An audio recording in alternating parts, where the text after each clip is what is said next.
Mais que se passe-t-il dans les rues Gubernatis et Alberti? Les commerçants impactés dans leur activité dénoncent un véritable acharnement de la police municipale. Cette restauratrice en est à sa 3e amende pour 2 petites tables installées depuis 1947 et plus encore. J'avais 2 beaux ficus et on m'a dit d'enlever les ficus.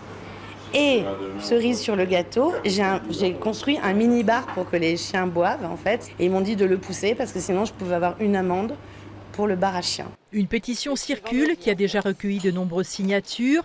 Crise de nerfs chez certaines commerçantes au fil des multiples passages quotidiens des policiers municipaux. Et l'occupation de l'espace public n'est pas le seul motif du zèle. Lundi, je fais mon réassort en fait, de marchandises. Donc j'ai le coffre de la voiture qui est plein. Je me suis garé à cheval entre le trottoir et la rue. Le temps de décharger, je me suis fait aligner. Voilà. Donc j'ai même pas eu le temps de voir la personne. Elle est vraiment passée en furtif en fait. Devant ce centre vétérinaire, pas d'arrêt minute malgré les demandes multiples. Les amendes pleuvent et juste en face, on ne compte plus les habitués qui désertent. Il y a un très gros acharnement dans cette rue au niveau des stationnements. Les gens, à peine ils s'arrêtent 2 minutes, ils sont verbalisés. On a les SVP qui passent tous les quarts d'heure pour un couloir de bus qui n'existe plus. Donc les gens prennent 135 € d'amende.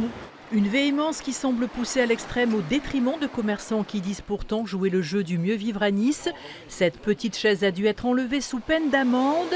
Mais quid du vélo ou pire, du parc-mètre qui obstrue la moitié du trottoir?